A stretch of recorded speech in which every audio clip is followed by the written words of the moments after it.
20 years ago, some visitors from England stayed with us. They lived in London and were young and hip and worldly. We anguished over what we could possibly do to entertain them. But as it turned out, we did not have to worry. They sat transfixed like small children before the television set, howling with glee and repeating lines of dialogue they thought especially funny. They rolled on the floor and even wept. Long after my baffled wife and I went to bed, our guests hunkered down in front of the TV to delight in a piece of American life hitherto unknown to them. In the morning, they would regale us with the high points of their late-night viewing. Our visitors had been watching the preaching channels, as they call them, American televangelism in its golden age. And to their eyes, this was unbelievable.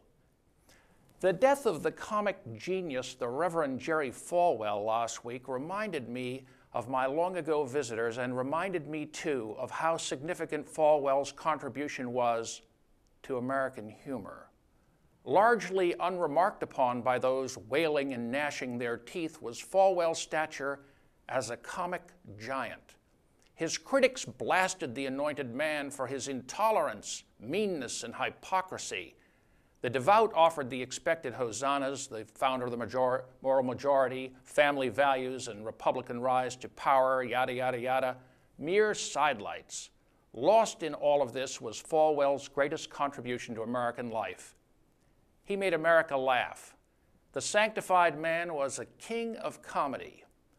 Falwell was as much a part of the canon of American comedy as Charlie Chaplin, Laurel and Hardy, Jerry Lewis, Mel Brooks, Red Skelton, Sid Caesar, Rodney Dangerfield, or Milton Berle. He was very big, as they used to say in the Catskills.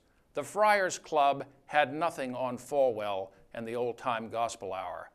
The Reverend Falwell's pronunciamentos against the British children's TV show Teletubbies was one of them. One of them was Tinky Wink, and he appealed to Falwell to be gay. He was carrying a purse. That ranks alongside Lucille Ball's best work. If there can be said to be great moments in American comedy, this was one of them.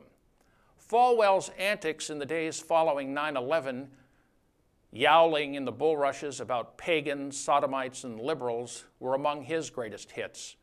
And let's not forget, Jerry Falwell fed and clothed a generation of political cartoonists, stand-up comics, and gag writers. His daffy entanglements, perhaps the wackiest being a long-running legal dispute with the porno czar Larry Flynt, were fodder for the ages. Lost among the laments was the sad reality of Falwell's departure. He basically ate himself to death, his former adversary and later friend Larry Flynt told the press last week. Falwell, who weighed 400 pounds, basically exploded after a humongous breakfast that included 9 pounds of scrapple, a dozen fried eggs, and a whole shoe-fly pie. Boom! He just blew up. Gone. Pieces of him and his clothing have been touted on eBay as relics. It's like speculating in Krugerrands. Forget gold. On Broadway, time was, and perhaps they still do these things on occasion, that when a great actor or actress died, they would dim the lights in the theaters in his or her honor. Leno, Letterman, Jon Stewart, and Stephen Colbert should do this for Jerry. They owe him big. Falwell's performance, for that is what I truly believe it was a performance without equal. The great Billy Sunday in all his glory was but a footnote to Pastor Falwell. The giants of televangelism are with the angels now, if not dead, removed from the daily bump and grind of the show tent, some in the hoosgow, alas. The caravan moves on. We shall not see their like again. Jim and Tammy Faye Baker, Jimmy Lee Swaggart. Only this great republic can produce such titans. Only here is the ground so rich and fertile that they spring up like kudzu at the roadside. No one was bigger than Jerry Falwell. When America needed a laugh, he did not fail us.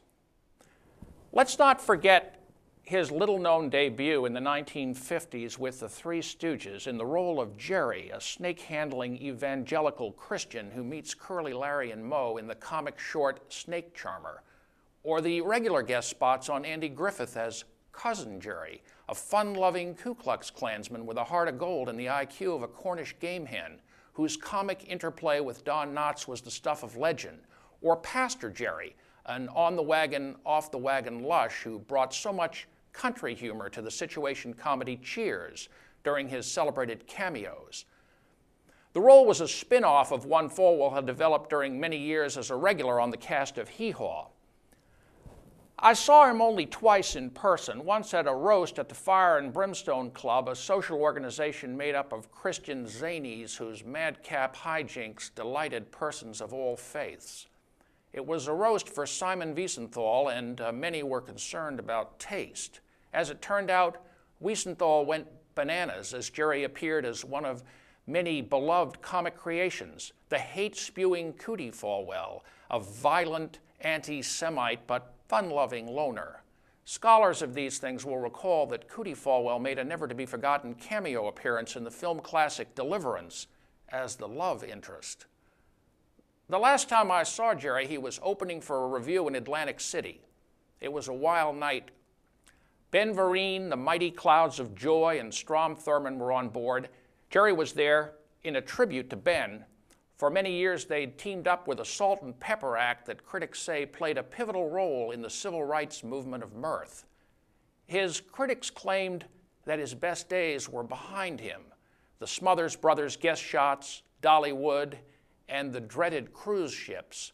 But the man was proud, and his refusal to work blue, "I'll work blue, red, white, and blue," Jerry would say, cost him.